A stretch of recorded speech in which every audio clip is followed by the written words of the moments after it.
Hi friends, welcome to CSEB guide. അപ്പോൾ ഇന്നത്തെ നമ്മുടെ വീഡിയോ ഇപ്പം എല്ലാവർക്കും കണ്ടപ്പോൾ തന്നെ അറിയായിരിക്കും വൺ ഡേ രജിസ്ട്രേഷൻ എങ്ങനെ ചെയ്യാമെന്ന്. അപ്പോൾ ഒരുവിധം എല്ലാ കുട്ടികളും വൺ ഡേ രജിസ്ട്രേഷനൊക്കെ കംപ്ലീറ്റ് ചെയ്ത് ഇപ്പോൾ നോട്ടിഫിക്കേഷന് അപ്ലൈ ചെയ്തിട്ടുണ്ടാവും. അപ്പോൾ ഇതുവരെയും വൺ ഡേ രജിസ്ട്രേഷൻ ചെയ്യാത്ത എങ്ങനെ ചെയ്യണമെന്ന് ആലോചിച്ചുകൊണ്ടിരിക്കുന്ന കുട്ടികൾക്ക് വേണ്ടിയിട്ടാണ്. അപ്പോൾ സ്വന്തമായിട്ട് നമുക്ക് ചെയ്യാവുന്നേ ഉള്ളൂ. കഫേയിലൊന്നും പോയി ചെയ്യേണ്ട ഒരു ആവശ്യവുമില്ല. നമുക്ക് സർട്ടിഫിക്കറ്റ്സ് ഒക്കെ നമ്മൾ എന്ത് ചെയ്യാം, സ്കാൻ ചെയ്ത് നമുക്ക് അപ്ലോഡ് ചെയ്യാൻ പറ്റുമെങ്കിൽ സ്വന്തമായിട്ട് തന്നെ ചെയ്യാവുന്നേ ഉള്ളൂ. അതുപോലെ ആപ്ലിക്കേഷൻസ് ഒക്കെ നമുക്ക് ഇതിനകത്ത് എളുപ്പത്തിൽ കൊടുക്കാൻ പറ്റും. ഫീസും ഒക്കെ നമുക്ക് ഓൺലൈനായിട്ട് അടയ്ക്കാൻ പറ്റും. ഇനി ജൂനിയർ ക്ലർക്കിൻ്റെ മാത്രം നമുക്കിപ്പോഴും ഓഫ്ലൈൻ നേരത്തെ ചെയ്ത പോലെ തന്നെ നമ്മൾ പോസ്റ്റ് വഴി അയച്ചു കൊടുക്കണം. അത് നമുക്ക് ഓൺലൈനായിട്ട് അപ്ലൈ ചെയ്യാൻ പറ്റത്തില്ല. അപ്പോൾ അതൊന്ന് ശ്രദ്ധിക്കുക. അപ്പോൾ നമ്മൾ ഗൂഗിളിൽ CSEB one day registration search ചെയ്യുമ്പോഴത്തേക്കും നമുക്കിങ്ങനൊരു പേജ് ഓപ്പൺ ആയിട്ട് വരും. ഇതിൽ നമുക്ക് ആധാർ കൊടുത്തിട്ടും രജിസ്റ്റർ ചെയ്യാം. ആധാർ ID എന്ന് പറഞ്ഞിട്ടൊരു ഓപ്ഷനും ഉണ്ട്.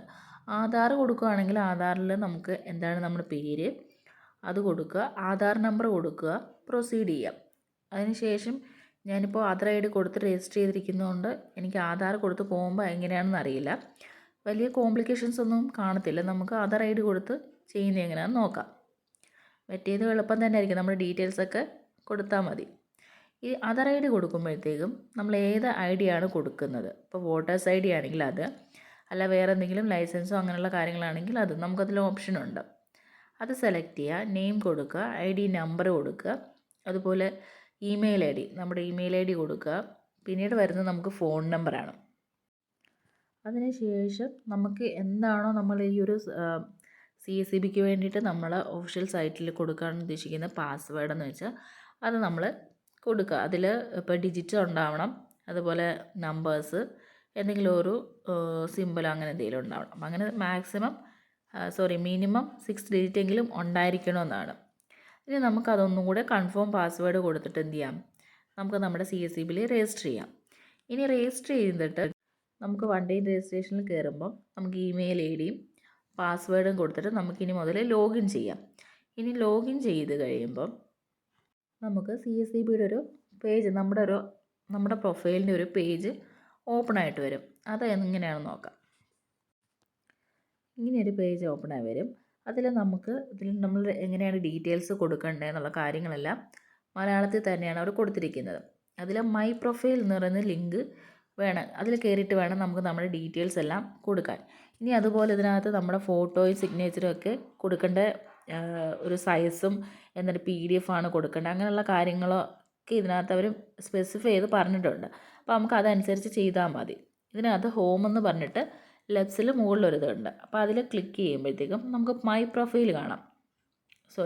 ഹോമിലില്ല, അതിന് താഴെ മൈ പ്രൊഫൈൽ ക്ലിക്ക് ചെയ്യുമ്പോഴത്തേക്കും പ്രൊഫൈൽ എൻട്രി എന്ന് പറഞ്ഞിട്ടൊരു ഓപ്ഷൻ വരും. നമ്മൾ അതിലാണ് ക്ലിക്ക് ചെയ്തിട്ട് നമ്മുടെ ഡീറ്റെയിൽസ് എല്ലാം കൊടുക്കാൻ പോകുന്നത്. പ്രൊഫൈൽ എൻട്രിയിൽ നിന്ന് നമുക്ക് ഈ ഒരു പേജിലേക്ക് വരും. ഇതിപ്പോൾ ഓൾറെഡി ചെയ്ത് വെച്ചിരിക്കുന്നൊരു പ്രൊഫൈലാണ്. അപ്പോൾ അതിൽ നമുക്ക് നമ്മുടെ പേഴ്സണൽ ഡീറ്റെയിൽസ്, നമ്മുടെ ആധാറിലുള്ള പേര്, ഡേറ്റ് ഓഫ് ബർത്ത്, അങ്ങനെ കുറേ ഡീറ്റെയിൽസ് നമ്മൾ ചോദിക്കും. നമ്മൾ അതെല്ലാം എൻ്റർ ചെയ്ത് കൊടുക്കണം. ഇനി അതിൻ്റെ അകത്ത് അത് കൂടാതെ ഫോട്ടോയും സിഗ്നേച്ചറും കൊടുക്കണം. സിഗ്നേച്ചറിനും ഫോട്ടോയ്ക്കും ഒക്കെ എത്ര സൈസാണ് വേണ്ടതെന്നൊക്കെ ഒരു 30 KB ഒക്കെയാണ് പറയുന്നത്. അപ്പോൾ ആ 30 KB ഫയൽ വേണം നമ്മൾ എന്ത് ചെയ്യാൻ, അപ്ലോഡ് ചെയ്യാൻ. അതിനുശേഷം നമുക്ക് അതിൻ്റെ കൂടെ പേഴ്സണലിന് തൊട്ടിപ്പുറത്തായിട്ട് എഡ്യൂക്കേഷണൽ ക്വാളിഫിക്കേഷൻ എന്ന് പറഞ്ഞൊരു കിടപ്പുണ്ട്. അപ്പോൾ അതിൽ ക്ലിക്ക് ചെയ്യുമ്പോഴത്തേക്കും ഇപ്പോൾ എഡ്യൂക്കേഷൻ ക്വാളിഫിക്കേഷൻ കൊടുക്കുമ്പോൾ നമ്മൾ 10th തൊട്ടിട്ട് നമുക്ക് PG വരെ ഉണ്ടെങ്കിൽ അത് വരെയാണ് കൊടുക്കേണ്ടത്. ഓരോന്ന് കൊടുത്തതിന് ശേഷം അതിനകത്ത് ആഡ് ന്യൂ ക്വാളിഫിക്കേഷൻ എന്ന് പറഞ്ഞിട്ട് ഓപ്ഷൻ നിങ്ങൾക്ക് ഇതിൽ കാണാം. അതിൽ കൊടുത്താൽ നമുക്ക് അടുത്ത ക്വാളിഫിക്കേഷൻ ആഡ് ചെയ്യാൻ പറ്റും. അപ്പോൾ നമ്മളിതിൽ കൊടുക്കുമ്പോഴത്തേക്കും ക്വാളിഫിക്കേഷൻ കൊടുക്കണം, ഏത് സബ്ജക്റ്റാണ്, ഇഷ്യൂയിങ് അതോറിറ്റി ഏതാണ്, നമ്മുടെ രജിസ്ട്രേഷൻ നമ്പർ, ആ സർട്ടിഫിക്കറ്റിലുള്ള, അതുപോലെ pass out year, percentage off mark, പിന്നെ നമ്മൾ ആ സർട്ടിഫിക്കറ്റും അതിൻ്റെ ഒരു PDF എന്ത് ചെയ്യണം, അത് നമ്മൾ അപ്ലോഡ് ചെയ്ത് കൊടുക്കണം. അങ്ങനെ നമുക്ക് എല്ലാ ക്വാളിഫിക്കേഷൻസിൻ്റെയും ഡീറ്റെയിൽസ് ഇതുപോലെ അപ്ലോഡ് ചെയ്ത് കൊടുക്കണം. നെക്സ്റ്റ് നമുക്ക് എക്സ്പീരിയൻസ് ഡീറ്റെയിൽസ് ആണ് കൊടുക്കേണ്ടത്. അപ്പോൾ നമുക്ക് എക്സ്പീരിയൻസ് ഡീറ്റെയിൽസ്, എന്തെങ്കിലും എക്സ്പീരിയൻസ് ഉണ്ടെങ്കിൽ അതിൻ്റെ സർട്ടിഫിക്കറ്റും നമ്മൾ എന്ത് ചെയ്യണം, സ്കാൻ ചെയ്തൊരു PDF ആക്കി എടുക്കണം. ഇനി അതിൽ നമ്മൾ ഏത് ഓർഗനൈസേഷനിലാണ് വർക്ക് ചെയ്തത്, അവിടെ എന്ത് ഡെസിഗ്നേഷനിലായിരുന്നു, നമ്മൾ എത്ര വർഷത്തെ എക്സ്പീരിയൻസ് ഉണ്ട്, അങ്ങനെയുള്ള കാര്യങ്ങളും അതിൽ കൊടുക്കണം. അതുകൂടാതെ ഏത് വർഷം ഏത് നമ്മുടെ പീരീഡ് ഇപ്പോൾ എന്ന് തൊട്ട് എന്ന് വരെയാണെന്നുള്ള ആ ഒരു ടൈം പീരീഡ് കാണിക്കണം. നമുക്ക് നെക്സ്റ്റ് വരുന്നത് ജനറൽ സർട്ടിഫിക്കറ്റുകളാണ്. അതായത് നമ്മുടെ ഏജ് തെളിയിക്കാനുള്ളൊരു സർട്ടിഫിക്കറ്റ് എന്ന് പറയുമ്പം നോർമലി എല്ലാവർക്കും 10th സർട്ടിഫിക്കറ്റ് കൊടുത്താൽ മതി. പിന്നെ ഞാനിവിടെ കമ്മ്യൂണിറ്റി കൊടുത്തിരിക്കുന്നത് നമ്മുടെ കാസ്റ്റ് OBC ആണ് കൊടുത്തിരിക്കുന്നത്.